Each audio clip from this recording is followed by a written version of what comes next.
I can only imagine seeing what happened to Shedeur Sanders on camera in a new city that he's trying to establish himself. Playing professional football. Yes, this happens all the time as far as with these athletes. People want to break into their homes. They're trying to get in there to see what they can get, as far as with having some type of bragging rights that, I caught, a professional athlete slipping.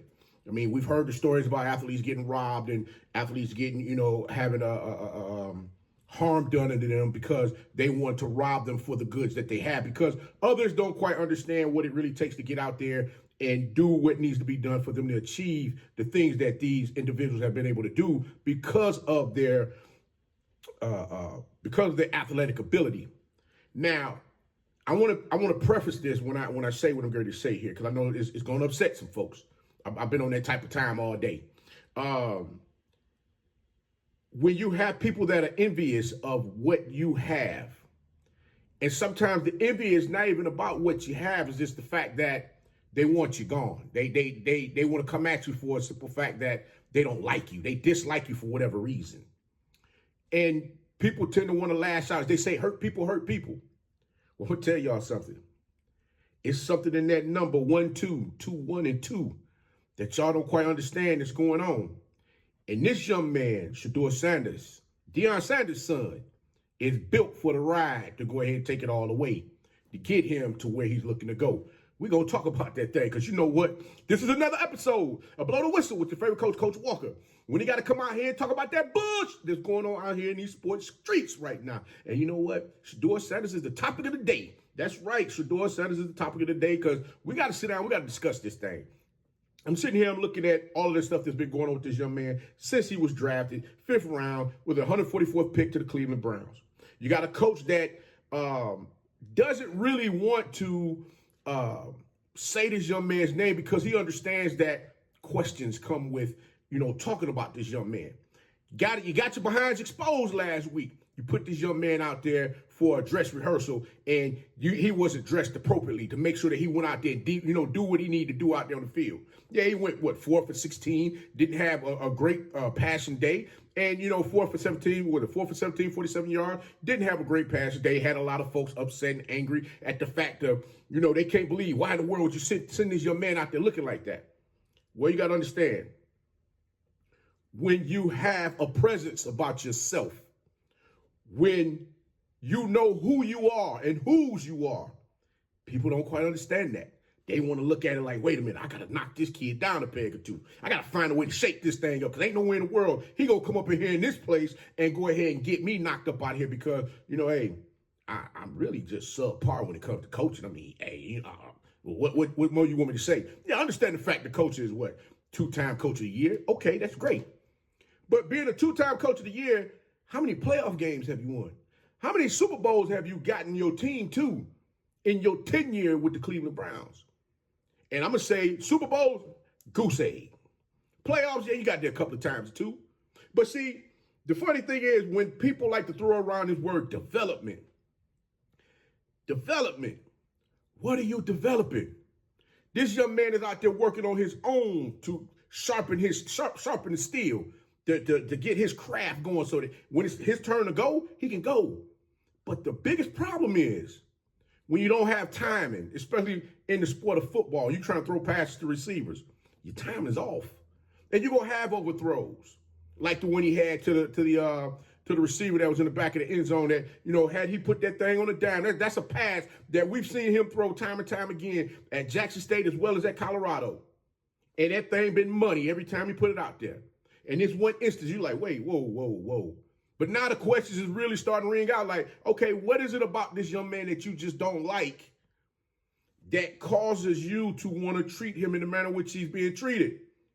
And I'm at the point now where I'm thinking it's above the coach. I think the owner in on some of this garbage. Yes, sir. Because when the owner sit there and say, well, if it left up to me Friday night, I wouldn't have drafted him. I'm sitting there like, well, damn, man. I mean, I get it. You wanted Dylan Gabriel for whatever reason. You got him in the 3rd round. You got rid of all of your quarterbacks in there that had some type of your 10-year quarterbacks that could come in and lend these rookies a helping hand to get them, prepared to go out there and compete. But then you got to ask yourself the question: what's really going on here? So I'm gonna tell you, this is what I'm seeing here myself. I had to do a little jump in on this. The number 12, Coach Prime is a spiritual guy. He's a spiritual guy. That's what he puts out every day. He gives a positive message every day to everybody for them to listen to and hear where he's coming from. And that number 12, I don't know if he knew this in the beginning when he chose his number, when he chose the number 2, and then he went on to do number 21. But I'm sitting here looking at it like this. The number that he has right now, the number 2, he didn't get that jersey when he went to Cleveland. They gave him 12 instead. The reverse of 21, which was his father's number when he played in the NFL. But you know what? I'm going to give you a little something here. Just because, like I said, Coach has been on this. Let me expand my mind a little bit, think outside the box, so I get people to really see exactly what's going on out here, because it is bigger than what we're really looking at here. See, the number 12, let me tell you what the number 12 represents. Number 12 represents completeness, divine order, and authority, stemming primarily from, as the biblical references state, it appears in many significant religious contexts, such as 12 tribes of Israel, the 12 apostles, and 12 months of the year symbolize a foundation for both spiritual and earthly governance. Now, I'm looking at it and say, whoa, okay. I didn't want to get in that spiritual realm, but I'm like, you know what?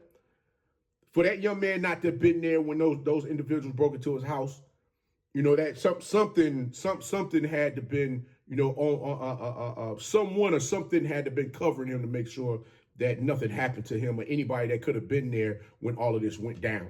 Because, again, I'm just a little lost with all this. And him being put out there, in front of the world to show that, hey, he ain't ready. But the problem is the organization didn't get him ready. As they say, get ready, stay ready so you don't have to get ready. Well, I mean, if the young man is out there working on his craft and he's trying to get himself ready, exactly what is he getting ready for when he's running the scout team playbook? There's no reps he's getting with the ones. I mean, what are we doing here? So, I mean, okay, cool. Because I thought about that because you had a lot of folks that, they commenting about this before, and they was laughing because he's saying that his back was hurt when they saw him getting a massage on the plane. Well, if he's the scout quarterback, yeah, he's going to get dinged up, knocked around a little bit out there on the field, because he's going to go out there try to make the plays that he needs to make so that when his time comes, he can show them, hey, listen, I can come out here and do this thing. But let's flip it again. Let's flip it again. We're going to look at the number 2, which is number 2 is the number that he's had that we've known throughout all the way until he became a Cleveland Brown. 2 represent duality, partnership, and balance. It symbolizes fundamental opposites like good and evil, light and dark, or male and female. It signifies the importance of relationship, cooperation, and unity. It takes 2 to form a partnership or a conversation. Now, we see that the Sanders family, they love to talk. They love to entertain. They love to give us things to sit down and really, massage our minds as far as certain things that we're thinking about, that happen from day to day. We got people out here that's trying to give back to individuals that may not have what they have or may not been given the opportunities that they've been given. Here you have people out here that just want to, put a black eye on that for whatever reason. And you got to ask yourself the question, why? But then I said, okay, let's take it a step further. Let's go to Daddy. Daddy had the number 21, just like Shiloh had the number 21. What does that represent? A harmonious balance of perfection, independence, and new beginnings, symbolizing by its components, representing divine perfection of the Holy Trinity. And 7 represents spirituality, completeness of the 7 days of creation. It can also signify personal elevation, success, wisdom, guiding individuals towards spiritual and personal growth. Now, in contrast, some interpretations view 21 negatively, linking it to rebellion, sin, and divine judgment. Now, this is where I'm at with this. Because Coach Prime speaks out so much, everybody think that he's trying to be rebellious. He's trying to create chaos, trying to create turmoil. But what folks fail to understand is this. Holding people accountability, sometimes you got to go that extra mile, go that different direction for people to see exactly their own self and what they're doing to try and create separation or create chaos. Being rebellious, we've all been rebellious at one point in time in our lives. But a lot of folks don't understand the fact that why? Why were we rebellious at that time when we were? Because the simple fact is, I'll tell you this. Think back. When you were that rebellious child or that rebellious individual towards people or just certain things that was happening, you were rebellious because you didn't like what was going on. You saw a difference in how things could be done, how things could be communicated, or how people could, articulate and grasp exactly what's going on. That's the same thing that he's doing now. Yeah, he shook up college sports. He got everybody out here talking crazy. He got people, thinking, a little slanted as far as how he's coming off, trying to project his message to the masses.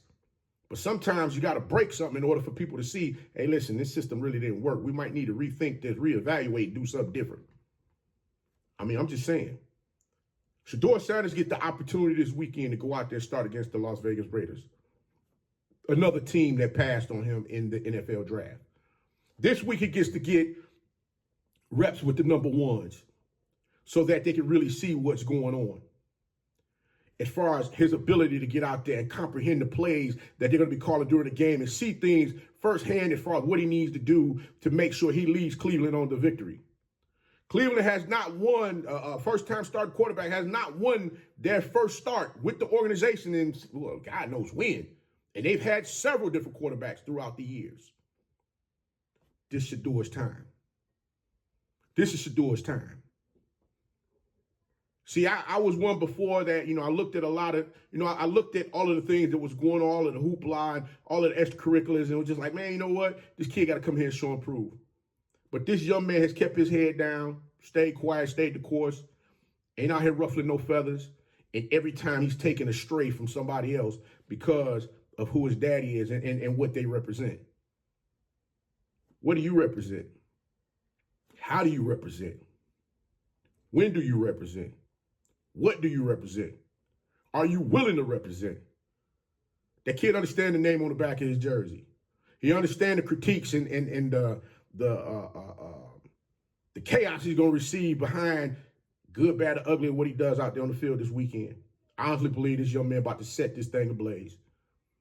I hope and pray this young man get out there and light this daggone scoreboard up, because it's overdue. It's overdue. This young man, and matter of fact, we forgot, I said 2, 12, 21, but I'm going to close it with this. And he's starting in week 12. He's starting week 12. Ain't that something? Completeness, divine order, and authority. Get ready. Legendary is about to happen. And it ain't going to be nothing nobody can do to stop it. This young man, win, lose, or draw, this young man, I believe, going to put on the show this weekend. And there's going to be time for some folks to eat their words as far as what's going on. Because now he has something to build on. And all he can do is just day by day keep building. That's it. So you know what? I'm going to go ahead and get out of here. Like I said, I was sitting here, I was thinking about the numbers as far as the different numbers that they've had for as far as a family. 2, 12, 21. I'm like, what does these numbers mean? And be it that Coach Prime is spiritual and see exactly what, see things for what they are. I said, I'm going to go ahead and look at it through that lens to see what I can come up with. And I understand now why he's able to walk the walk in the manner in which he's walking when it comes to his sons, his children, based on what they're going to do in this life that they've been given. Y'all watch out. I honestly believe Shedeur Sanders is about to shake this thing up. But hey, that's just my 2 cents. I'm going to go ahead and get up on out of here. Like I said, this is another episode of Blow the Whistle with your favorite coach, Coach Walker. When I had to come in this thing and blow the whistle on that bush going out here in these sports streets. I know this was a little different than what I normally do. I just wanted to go ahead and flip the script for y'all one time just to see how much attention are we really paying to everything that's going on out here. Because there's a lot that's happening out here in this world that really don't make sense. But it's all right. We're going to be fine. As long as we keep our heads down and keep moving forward, keep pushing the BS out the way. Don't get caught up in the chaos. Don't get caught up in the chaos. And don't let nobody come in here and disturb your peace. But hey, your favorite coach will go ahead and get up on out this thing. But until next time, y'all know what it is. We out.